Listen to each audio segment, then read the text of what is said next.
Hello, you've caught the new me at home with a cool headset on, starting a fresh new series of videos. Because there's only so long you're going to continue watching a creatively extinct has-been making list features about Metal Gear.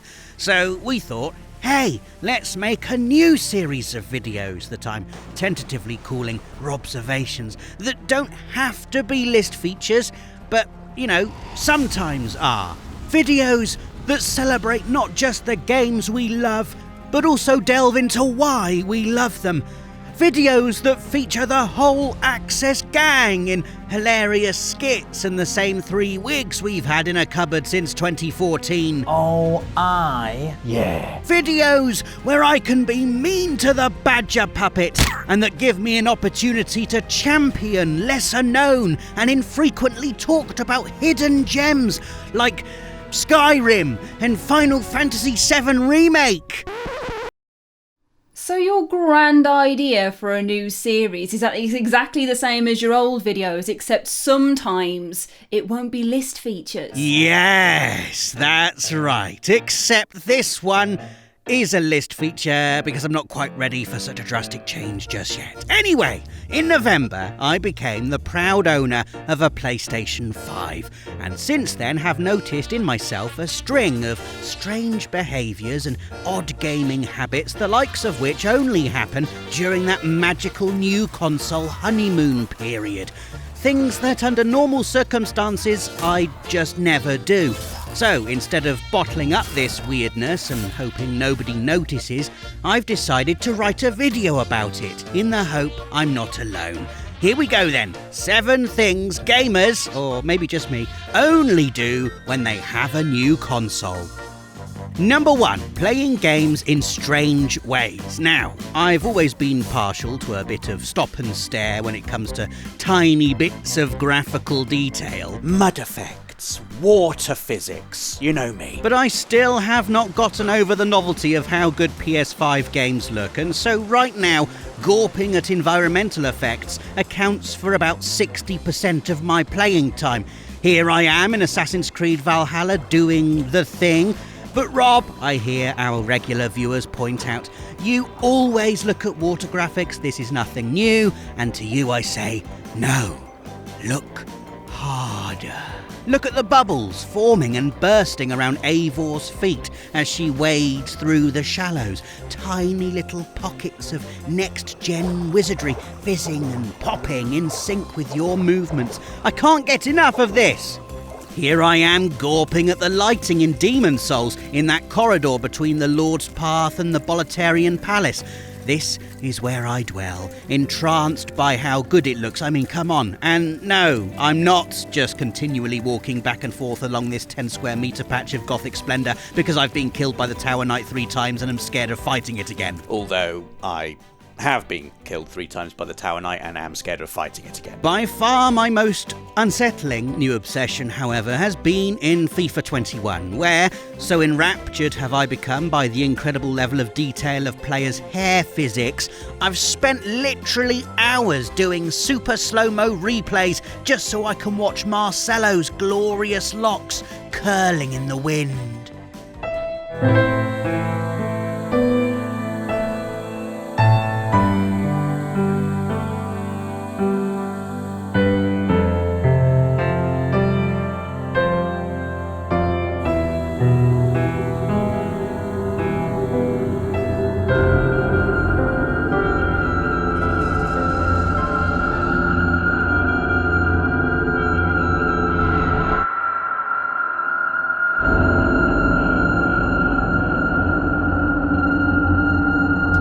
Yeah, I should stop doing this now. It's kind of creepy, isn't it?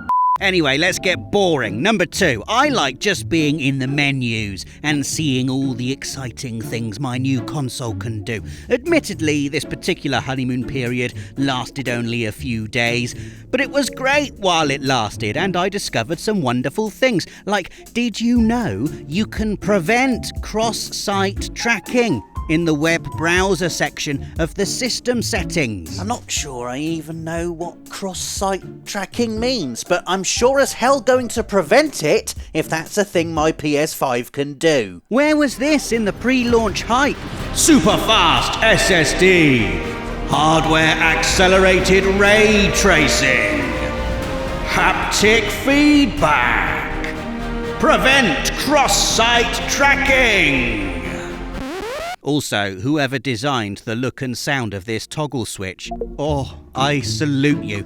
I have enjoyed many a 20-minute toggle session on my PS5, and each time it's as satisfying as peeling dried glue off your fingers. Oh, yes.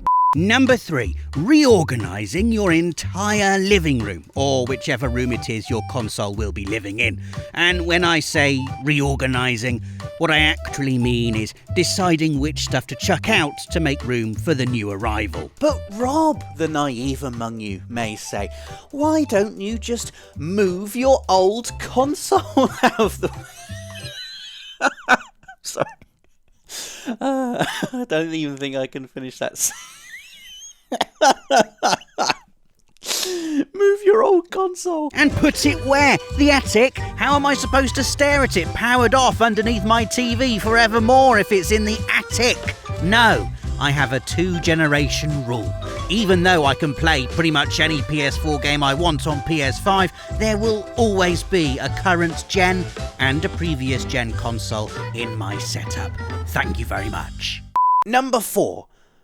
Does anyone else just, hold the controller? Not in a weird way, just, in a kind of making sure you know the dimensions of the new extension of your hands way.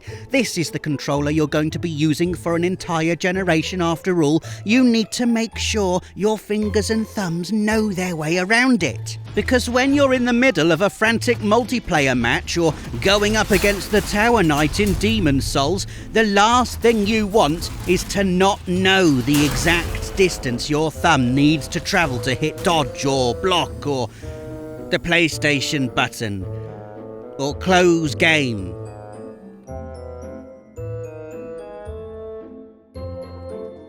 Or enter rest mode. Honestly, I'm never going to beat him. So yeah, nothing weird about just holding the controller. Definitely nothing weird. I bet you do it all the time. Our 5th entry is definitely something you all do, so don't even think about denying it, and that is treating your new console as if it's a newborn baby. Driving home with it in your car. God, that's nerve-wracking, isn't it? Never will you be more acutely aware of just how many flipping potholes there are on the roads. That's not the worst part though, is it? The worst bit is taking it out of the box for the first time and carrying it over to your media unit like it's some unexploded World War II hand grenade ready to go off at the slightest knock. You don't handle your old consoles like that, do you? I mean, it would look really strange, wouldn't it, if when you took your PS4 for a walk, you were carrying it down the road all gingerly. Right. Come on then, you. While the weather's still nice. But when it's a new console, you're all careful, all proud, all sharing your pictures of it on social media like it's your firstborn baby. Number 6, does anyone else just name drop their new console every chance they get? I remember at university being the first in my group of friends to get a PS3 and just saying PS3 all the time and texting them all like, hey, guys, want to come over to mine and play PES 2008 on PS3?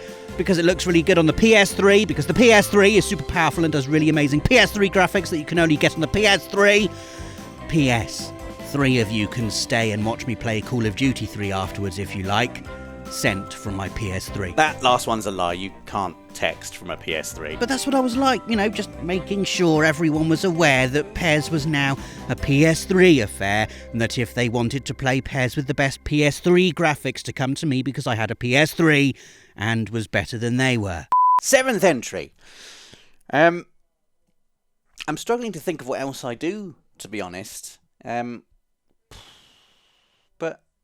maybe that's okay. Maybe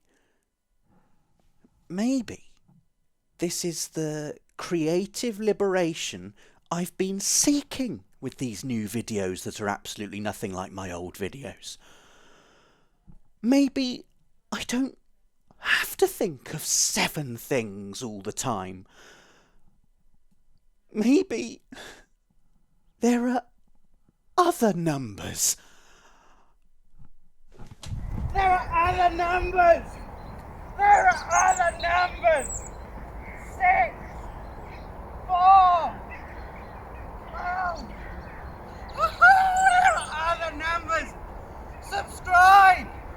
Subscribe! Like the video! Hit the notification bell!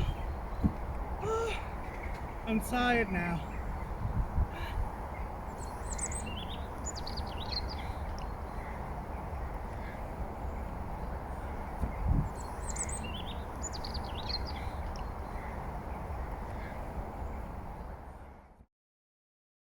PlayStation